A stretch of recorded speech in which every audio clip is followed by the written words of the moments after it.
Shalom, jemaat Yerusalem Baru yang dikasihi oleh Tuhan Yesus Kristus. Sebelum kita merenungkan kebenaran firman Tuhan, mari kita satu dalam doa. Bapa Surgawi, puji syukur terima kasih atas segala kasih karunia yang Engkau limpahkan bagi kami Bapa. Sebentar kami ingin merenungkan sebagian kebenaran firman-Mu Bapa. Urapi hamba-Mu dengan urapan Roh Kudus-Mu yang tak terbatas Bapa, dan juga urapi seluruh jemaat-Mu GB Yerusalem Baru, ya Bapa Surgawi. Bapa, bukakan hati kami untuk kami dapat mengerti kebenaran firman-Mu Bapa, dan berikan kasih karunia kepada kami untuk kami dapat melakukan Bapa firman-Mu di dalam kehidupan kami Bapa. Pimpin Bapa ibadah pemberitaan firman ini dari awal sampai selesai Bapa. Di dalam nama Tuhan Kristus kami panjatkan doa ini. Haleluya. Amin. Tema pemberitaan firman pada pagi hari ini, hiduplah sebagai orang merdeka. Bacaan Alkitab kita terambil dari 1 Petrus 2 ayat 11 sampai 17. 1 Petrus 2 ayat 11 sampai 17. Saudara-saudaraku yang kekasih, aku menasihati kamu supaya sebagai pendatang dan perantau kamu menjauhkan diri dari keinginan-keinginan daging yang berjuang melawan jiwa. Milikilah cara hidup yang baik di tengah-tengah bangsa-bangsa bukan Yahudi, supaya apabila mereka memfitnah kamu sebagai orang durjana, mereka dapat melihatnya dari perbuatan-perbuatanmu yang baik dan memuliakan Allah pada hari Ia melawat mereka. Tunduklah karena Allah kepada semua lembaga manusia, baik kepada raja sebagai pemegang kekuasaan yang tertinggi maupun kepada wali-wali yang diutusnya untuk menghukum orang-orang yang berbuat jahat dan menghormati orang-orang yang berbuat baik. Sebab inilah kehendak Allah, yaitu supaya dengan berbuat baik kamu membungkamkan kepicikan orang-orang yang bodoh. Hiduplah sebagai orang merdeka dan bukan seperti mereka yang menyalahgunakan kemerdekaan itu untuk menyelubungi kejahatan-kejahatan mereka. Tetapi hiduplah sebagai hamba Allah. Hormatilah semua orang, kasihilah saudara-saudaramu, takutlah akan Allah, hormatilah raja. Ayat emas kita terambil dari 1 Petrus 2 ayat 16. Hiduplah sebagai orang merdeka dan bukan seperti mereka yang menyalahgunakan kemerdekaan itu untuk menyelubungi kejahatan-kejahatan mereka. Tetapi hiduplah sebagai hamba Allah. Surat Rasul Petrus ini berasal dari tahun 63 atau 64 Masehi. Ditulis di Roma, ditujukan kepada orang-orang pendatang, yaitu Pontus, Galatia, Kapodakia, Asia Kecil, dan Britania. Kali ini Petrus memberikan beberapa nasihat mengenai bagaimana orang Kristen harus berperilaku, khususnya terhadap orang-orang yang bukan Kristen. Poin-poin yang akan kita bahas, yang pertama, saudara-saudaraku yang kekasih, aku menasihati kamu supaya sebagai pendatang dan perantau, kamu menunjukkan diri, kamu menjauhkan diri dari keinginan-keinginan daging yang berjuang melawan jiwa. Ini tercatat dalam 1 Petrus 2 ayat 11. Istilah pendatang dan perantau dapat dipahami sebagai berikut. Yang A, mereka bertempat tinggal di negara lain yang bukan negara mereka. Yang B, mereka bertempat tinggal di antara orang-orang bukan Kristen dan menjadi orang asing di antara orang-orang yang menyembah berhala. Yang C, mereka menjadi orang asing di dunia ini karena mereka sesungguhnya merupakan warga negara surga. Poin yang C ini sesuai dengan tema mengenai akhir zaman. Orang Kristen bukanlah penduduk permanen di bumi ini. Dia sedang berada dalam perjalanan menuju negeri yang ada di seberang.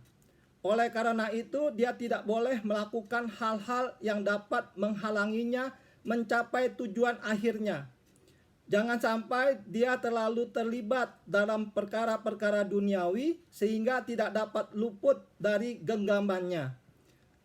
Rasul Yohanes menasihati kita di dalam 1 Yohanes 2 ayat 15, janganlah kita mengasihi dunia dengan segala apa yang ada padanya.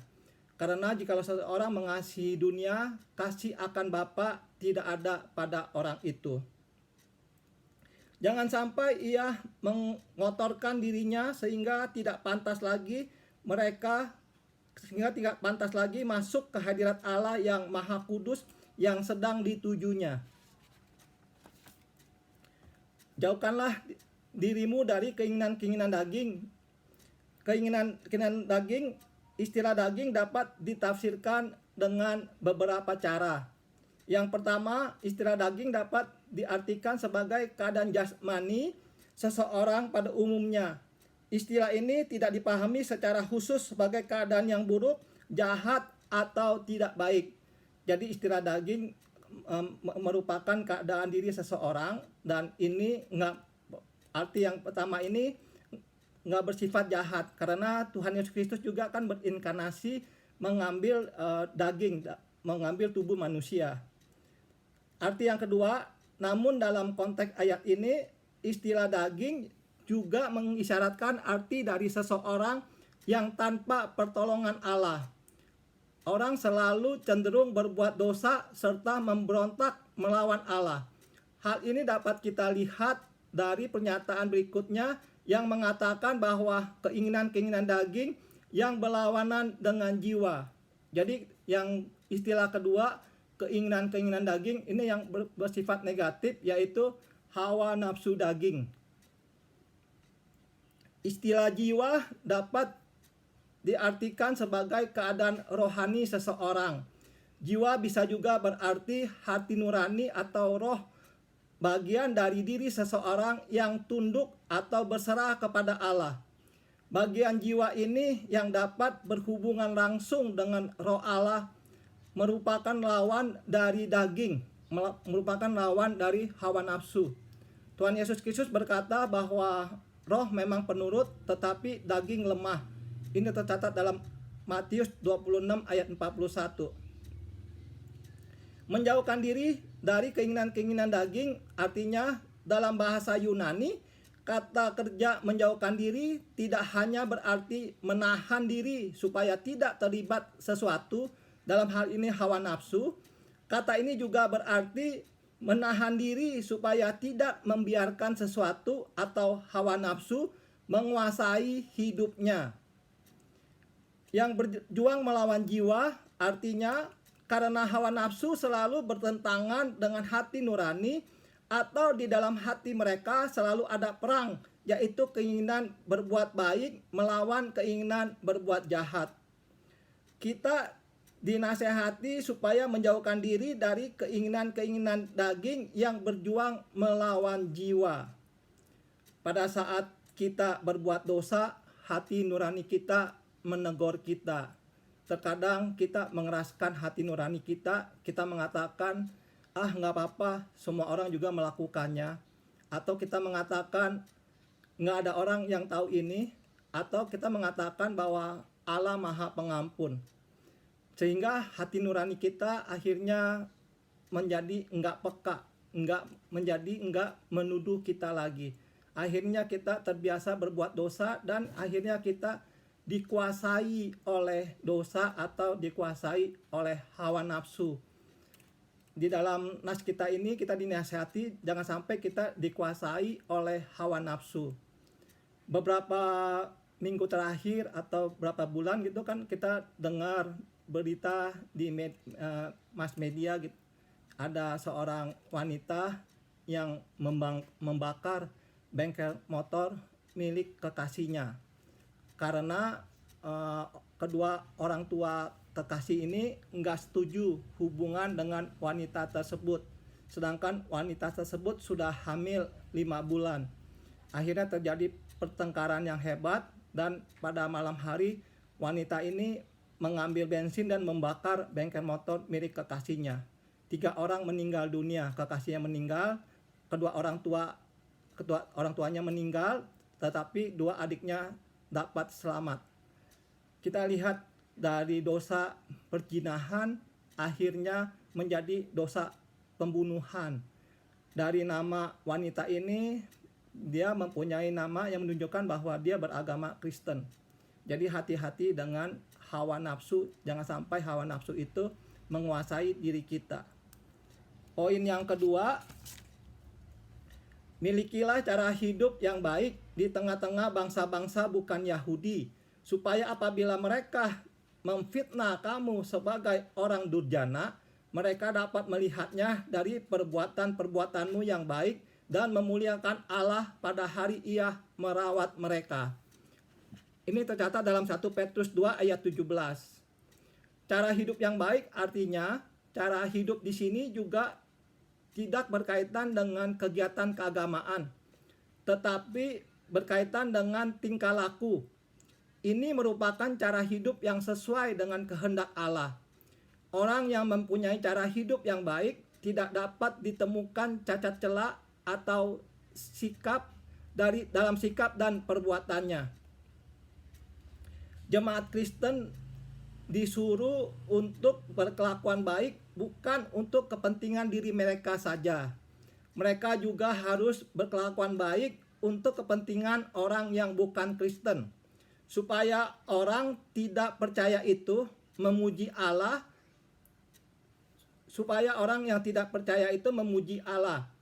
Ayat ini sangat mirip dengan Matius 5 ayat 16. Tuhan Yesus berkata, biarlah terangmu bercahaya supaya mereka melihat perbuatanmu yang baik dan memuliakan Bapakmu yang di surga. Di sini kita menemukan kebenaran abadi. Suka atau tidak suka, setiap orang Kristen adalah semacam iklan bagi agama Kristen. Melalui kehidupannya, orang Kristen menampilkan gaya hidup yang dapat membuat orang lain tertarik atau tidak terhadap agama Kristen. Kekuatan misi terampuh di dunia ini ialah kehidupan seorang Kristen. Rasul Paulus menasihati kita kan di dalam 2 Korintus 3 ayat 2 dan 3 dikatakan bahwa kita ini adalah suratan Kristus yang ditulis bukanlah di atas loh batu, tetapi ditulis di dalam hati manusia dan dapat dibaca oleh semua orang. Dari kita ini merupakan Injil yang kelima. Kelakuan kita selalu senantiasa dapat dinilai orang lain, sehingga kita dapat menjadi batu sandungan atau kita dapat membuat orang lain dapat percaya kepada Tuhan Yesus Kristus. Mereka memfitnah kamu sebagai orang-orang durjana, artinya mereka yang memfitnah kalian sebagai orang yang berbuat jahat atau sebagai penjahat. Orang-orang Kristen mungkin difitnah atau dituduh telah berbuat jahat, seperti mengganggu kedamaian, menghasut orang, memberontak terhadap pemerintah, berzina, dan berbuat hal-hal tidak senonoh lainnya. Rasul Petrus menasihati kita di dalam 1 Petrus 3 ayat 15-16 dikatakan, berilah pertanggungjawaban terhadap iman kita atau pengharapan kita jika orang lain menanyakannya, tetapi dengan lemah lembut dan hormat. Jadi kita nggak boleh bertengkar. Terkadang kita sebagai orang Kristen, karena kita nggak ingin menyembah kepada leluhur atau sembahyang leluhur, kita dikatakan bahwa kita ini nggak menghormati orang tua atau nggak mengasihi orang tua. Untuk itu kita harus menunjukkan bahwa kita mengasihi orang tua, menghormati orang tua pada saat orang tua kita masih hidup. Jadi kita nggak boleh kurang ajar terhadap orang tua kita. Dan kita harus juga nggak boleh bertengkar. Kita harus menyatakan keyakinan kita dengan lemah lembut dan hormat. Kalau kita bertengkar nggak ada gunanya. kalau kita menang di dalam pertengkaran, sesungguhnya kita kalah karena mereka yang nggak percaya kepada Tuhan, jadi semakin dikeraskan hatinya. Tetapi kita nggak boleh bertengkar, kita harus mengalah, memberikan jawaban yang lemah lembut. Mereka dapat melihatnya dari perbuatan-perbuatanmu yang baik. Artinya, ungkapan ini dapat ditafsirkan dengan beberapa cara. Antara lain, yang pertama, para pemfitnah itu akan melihat perbuatan-perbuatanmu yang baik dari pada hari Allah melawat mereka. Pada saat itu, sikap mereka terhadap Allah akan berubah. Yang kedua, para pemfitnah itu akan langsung melihat perbuatan-perbuatanmu yang baik pada saat mereka membuat fitnahan itu, bukan pada waktu mereka memuliakan Allah. Melihatnya artinya kata kerja melihat diterjemahkan dari kata yang tidak hanya berarti melihat dan mengamati. Kata ini juga berarti memikirkan dan mempertimbangkan tentang sesuatu yang dilihat, serta menentukan sikap terhadapnya. Memuliakan Allah artinya mereka akan berkata bahwa apa yang telah Allah lakukan itu baik, atau mereka sendiri akan meninggikan Allah. Pada hari Ia melawat mereka artinya ungkapan ini diterjemahkan dari arti kata harfiah pada hari pelawatan atau pada hari perkunjungan. Ini mengisyaratkan bahwa Allah lah yang akan datang berkunjung. Ungkapan ini bisa ditafsirkan sebagai pertama, pada hari terakhir, yaitu pada hari ketika Allah menghakimi semua perbuatan manusia. Ataupun yang kedua, pada waktu orang-orang tidak percaya menjadi percaya bahwa Injil itu benar, yaitu pada waktu mereka bertobat. Jadi kita sebagai orang Kristen, kita mempunyai tanggung jawab juga terhadap iman orang lain, terhadap diri orang lain. Apakah mereka bisa percaya kepada Tuhan Yesus Kristus atau tidak pun terkadang bisa bergantung dari diri kita sendiri. Untuk itu kita dinasihati untuk senantiasa melakukan hal-hal yang baik. Poin yang ketiga, tunduklah karena Allah kepada semua lembaga manusia, baik kepada raja sebagai pemegang kekuasaan yang tertinggi maupun kepada wali-wali yang diutusnya untuk menghukum orang-orang yang berbuat jahat dan menghormati orang-orang yang berbuat baik. Ini tercatat dalam 1 Petrus 2 ayat 13 dan 14. Tunduklah artinya mengandung makna mengakui, menempatkan diri di bawah perintah dan taat. Karena Allah artinya ungkapan ini diterjemahkan dari arti harfiah karena Tuhan. Tuhan di sini mungkin berarti Kristus. Terjemahan harfiah dari karena Allah dapat meliputi dua arti berikut ini. Yang pertama, Rasul Petrus mengajak para pembacanya untuk mengikuti teladan Kristus, seperti Kristus telah taat kepada penguasa atau pemerintah yang ada pada saat itu, demikianlah orang Kristen juga harus taat. Yang kedua, Rasul Petrus mengajak para pembacanya untuk menghormati Tuhan, khususnya pada waktu menghadapi orang bukan Kristen. Lembaga manusia artinya dalam bahasa Yunani ungkapan ini secara harfiah berarti makhluk manusia atau hasil ciptaan manusia. Kalau lembaga manusia diartikan sebagai hasil ciptaan secara umum, maka ada beberapa cara untuk mengartikannya. Yang pertama, lembaga bisa berarti setiap lembaga yang dibuat atau dibentuk oleh orang, seperti pemerintah, rumah tangga, keluarga. Yang kedua, lembaga mungkin khusus berkaitan dengan pemerintah atau penguasa, yaitu kekuasaan. Cara yang kedua tampaknya lebih sesuai dengan konteks ayat ini.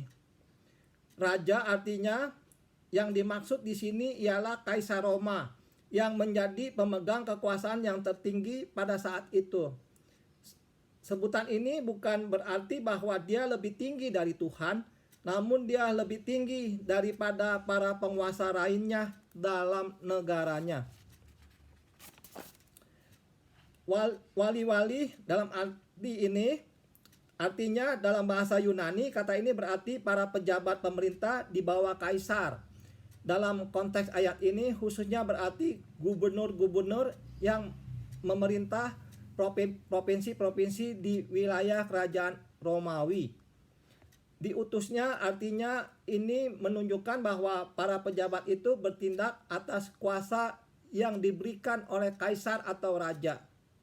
Para pejabat pemerintah itu ditunjuk dengan tujuan negatif dan juga positif, yaitu untuk menghukum orang-orang yang berbuat jahat dan menghormati orang-orang yang berbuat baik. Menghukum orang-orang yang berbuat jahat artinya membuat orang-orang yang berbuat jahat menjadi menderita, yaitu bisa dipenjarakan atau dikenakan denda.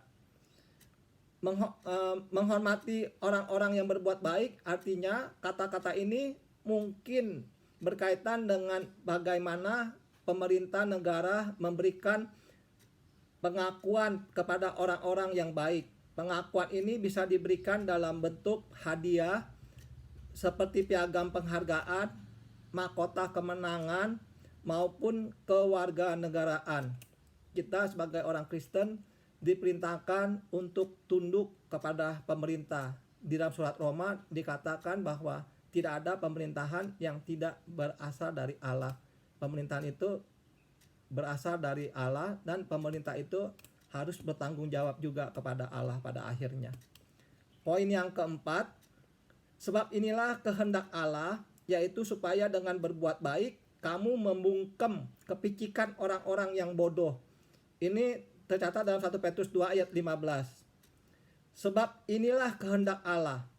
Kata inilah bisa mempunyai dua kemungkinan arti. Yang pertama, kata inilah bisa menunjuk kembali kepada seluruh ayat 13 dan 14. Ini berarti Allah menghendaki supaya jemaat tunduk kepada pemerintah. Jadi dengan berbuat baik juga menunjukkan sikap taat atau tunduk. Yang kedua, kata inilah bisa juga menunjuk kepada seluruh ayat 15. Ini berarti Allah mau jemaat Kristen berbuat baik untuk membungkam percakapan bodoh dari orang-orang yang tidak tahu apa-apa. Membungkam artinya, kata ini berarti tindakan untuk membuat orang menjadi diam. Kepicikan artinya, dalam bahasa Yunani, kata ini bukan hanya menunjukkan ketidaktahuan, tetapi juga tidak mau mendapat keterangan yang benar dan tidak mau menerima kebenaran. Sebenarnya tujuan membungkam kepicikan bukan supaya orang-orang itu berhenti berbicara. Yang dimaksudkan di sini adalah supaya orang-orang bodoh itu tidak punya alasan lagi untuk berbicara. Mereka tidak bisa berkata apa-apa lagi karena melihat perbuatan yang baik itu dari orang-orang percaya. Orang-orang yang bodoh artinya ungkapan ini menunjuk kepada orang-orang tidak percaya di ayat 12, yaitu bangsa-bangsa bukan Yahudi atau orang-orang bukan Kristen. Ungkapan ini bukan menunjuk kepada pemerintah di ayat 13-14. Dalam perjanjian lama, terutama kitab Mazmur dan kitab Amsal, istilah orang-orang yang bodoh sering dipakai untuk melambangkan orang-orang yang menentang Allah dan memusuhi semua yang benar dan yang baik. Jadi orang bodoh di sini bukan bodoh secara intelektual, tetapi bodoh secara kerohanian. Kita nggak perlu bertengkar atau berdebat dengan orang-orang yang nggak mau menerima kebenaran. Kita harus menunjukkan perbuatan-perbuatan kita yang baik. Jadi ada ilustrasi, ada cerita mengenai burung Raja Wali dan burung Gagak. yang pernah juga saya share di grup WA. Burung gagak hinggap di punggung burung Raja Wali. Lantas burung gagak itu mematok-matok burung Raja Wali.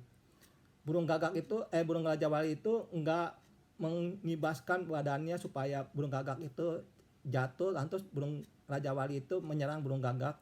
Enggak. Burung Raja Wali itu diam aja, lantas burung Raja Wali itu terbang tinggi sekali sampai ketinggian tertentu. Kita tahu bahwa tempat yang tinggi oksigen semakin menipis, semakin nggak ada oksigen. Jadi di tempat yang tinggi itu akhirnya burung gagak itu kehabisan oksigen dan dia mati sendiri dan dia jatuh.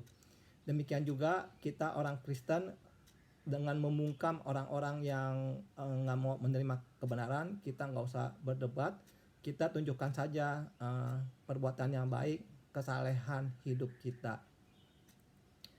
Poin yang kelima sekarang, hiduplah sebagai orang merdeka dan bukan seperti mereka yang menyalahgunakan kemerdekaan itu untuk menyelubungi kejahatan-kejahatan mereka, tetapi hiduplah sebagai hamba Allah. Ini tercatat dalam 1 Petrus 2 ayat 16. Hidup sebagai orang merdeka artinya kemerdekaan yang dimaksud di sini bukan kemerdekaan secara politik atau sosial. Kemerdekaan dari dosa karena Kristus telah membebaskan manusia. Hiduplah sebagai orang merdeka karena Allah telah membebaskan kalian. Merdeka artinya kata ini di sini dihubungkan dengan sikap beragama dan berbuat baik, yaitu sikap bebas atau merdeka dalam persekutuan dengan Yesus Kristus. Beberapa penafsir mengartikannya sebagai bebas dari dosa. Tuhan Yesus Kristus berkata, barang siapa yang tetap berbuat dosa, ia adalah hamba dosa. Menyalahgunakan kemerdekaan itu untuk menyelubungi kejahatan mereka. Artinya, sayangnya kemerdekaan dalam Kristus ini dapat mudah disalahgunakan. Banyak penulis Perjanjian Baru memperingatkan kemungkinan adanya bahaya ini. Misalkan di Galatia 5 ayat 13, Rasul Paulus juga menasihati kita hiduplah sebagai orang merdeka dan jangan gunakan kebebasan kita untuk berbuat dosa. Petrus juga mengingatkan para pembacanya supaya tidak menggunakan kebebasan mereka untuk menyelubungi kejahatan-kejahatan mereka. Mereka tidak boleh menggunakan kebebasan mereka sebagai alasan untuk berbuat jahat. Hiduplah sebagai hamba Allah. Kata hamba artinya kata ini diterjemahkan dari istilah Yunani yaitu doulos untuk menyebut orang yang menjadi milik orang lain. Mereka bekerja dan berbuat menurut perintah dan untuk kepentingan tuannya. Mereka tidak mendapat gaji. Mereka hidup hanya berdasarkan belas kasihan dari tuannya, yaitu orang yang memilikinya. Hamba Allah artinya ungkapan ini secara khusus menunjukkan bahwa Allah adalah Tuan atau majikan orang Kristen. Allah lah yang mengatur dan menguasai hidup atau mati mereka. Mereka harus taat kepada Allah sepenuhnya. Setiap doktrin agung Kristen dapat diselewengkan untuk digunakan sebagai alasan berbuat dosa. Doktrin mengenai anugerah dapat diselewengkan untuk digunakan sebagai alasan berbuat dosa. Doktrin bahwa kita diselamatkan karena anugerah, bukan karena perbuatan baik, ini dapat disalahgunakan sehingga seakan-akan bahwa perbuatan baik itu enggak penting. Terus doktrin mengenai kasih Allah dapat dibuat menjadi doktrin yang sentimental sebagai alasan untuk melanggar hukumnya. Jadi kita juga mengenal bidat antinominians. Anti yaitu tanpa, nominian berasal dari kata nomos yaitu hukum. Jadi hidup tanpa hukum, dalam hal ini hukum Allah. Jadi kita bebas berbuat dosa karena Allah Maha Pengasih Pengampun, maka Allah akan mengampuni kita. Jadi kita tetap akan selamat. Dan hati-hati, ini ajaran bidat, ajaran yang salah. Tuhan Yesus Kristus berkata di dalam Matius 27 ayat 21 sampai 23, dikatakan bukan orang yang berseru-seru kepadaku Tuhan Tuhan akan masuk ke dalam kerajaan surga. Pada hari terakhir banyak orang yang berseru kepadaku Tuhan Tuhan, bukankah aku sudah bernubuat demi namamu, bukankah aku sudah mengusir setan demi namamu, dan lain sebagainya. Tetapi Tuhan Yesus berkata, enyalah kamu hai pembuat kejahatan, karena aku tidak mengenal kamu. Karena bukan orang yang berseru-seru kepadaku Tuhan Tuhan yang akan masuk ke dalam kerajaan surga, tetapi mereka yang melakukan kehendak Bapakku yang di surga. Ingat kata kuncinya, melakukan kehendak Bapakku yang di surga. Doktrin mengenai kehidupan yang akan datang dapat diselewengkan sebagai alasan untuk mengabaikan hidup dalam dunia ini. Jadi doktrin akhir zaman suka diselewengkan juga, disalahkan. Jadi kita hanya menanti kedatangan Tuhan Yesus Kristus, kita berdoa, menyembah, mungkin menjual harta kita dan tidak melakukan apa-apa. Hal ini jadi kita nggak bertanggung jawab terhadap hidup yang sekarang ini. Mengenai kedatangan Tuhan Yesus Kristus kan kita juga nggak tahu. Alkitab mengatakan tidak ada seorang pun yang tahu. Untuk itu kita di dalam hidup ini juga sambil menantikan Tuhan Yesus Kristus, kita harus bertanggung jawab terhadap hidup ini. Kita harus melakukan apa yang menjadi kewajiban kita. Firman Tuhan katakan barang siapa yang tidak mengurus sanak saudaranya, ia lebih buruk daripada orang yang tidak percaya. Dan ada doktrin yang sangat mudah diselewengkan seperti doktrin mengenai kemerdekaan Kristen ini, yang Rasul Petrus nasihati kita supaya kita jangan menyalahgunakan kemerdekaan kita sebagai kesempatan untuk berbuat dosa. Poin yang terakhir, poin yang keenam, hormatilah semua orang, kasihlah saudara-saudaramu, takutlah akan Allah, hormatilah raja. Ini tercatat dalam 1 Petrus 2 ayat 17. Hormatilah semua orang artinya ungkapan semua orang menunjuk kepada semua orang dari semua suku bangsa, agama, jenis kelamin, golongan, dan tingkatan hidup dalam masyarakat. Menghormati seseorang berarti memperlakukan orang itu dengan pantas sebagai manusia, yaitu memberikan atau tidak merampas hak seseorang. Kasihlah saudara-saudaramu artinya selain harus menghormati semua orang, Rasul Petrus juga menasihati para pembacanya untuk mengasihi saudara-saudara di dalam Kristus. Takutlah akan Allah artinya ungkapan ini menunjukkan sikap pantas yang harus ditunjukkan orang Kristen terhadap Allah. Dengan kata lain, orang Kristen harus menyembah Allah dengan rasa kagum, takut, serta rasa hormat yang paling dalam. Jadi kata takut di sini bukan berarti takut secara horor, seperti kita takut sama setan, bukan. Tetapi rasa takut di sini, takutlah akan Allah berarti hormatilah Allah, kagum terhadap Allah, menghormati Allah dengan penghormatan yang sedalam-dalamnya. Karena Allah memang adalah sesuatu yang maha tinggi, maha mulia, juga dia maha pengasih, penyayang yang mengasihi kita. Jadi kita harus benar-benar menghormati Tuhan. Jadi jauhkan perbuatan-perbuatan yang berdosa, yang tidak berkenan kepada Tuhan. Hormatilah raja artinya orang Kristen hanya boleh takut kepada Allah. Orang Kristen tidak boleh takut terhadap yang lain, termasuk terhadap kaisar. Sikap yang harus mereka tunjukkan terhadap kaisar adalah hormat. Kata hormatilah di sini sama seperti hormatilah semua orang di bagian awal ayat ini. Jadi orang Kristen nggak boleh takut sama kaisar. Di jemaat mula-mula kan ada saat disuruh menyembah kaisar, mereka nggak mau menyembah kaisar, mereka lelah mati martir karena nggak mau menyembah kaisar, mereka takut akan Allah. Firman Tuhan katakan, jangan takut terhadap mereka yang hanya dapat membunuh tubuh, tetapi takutlah kepada Allah yang dapat membunuh tubuh dan roh atau jiwa di dalam neraka. Sekian firman Tuhan. Tuhan Yesus memberkati. Mari kita masuk di dalam doa. Bapa Surgawi, puji syukur terima kasih Bapa, kami telah menyampaikan kebenaran firman-Mu Bapa.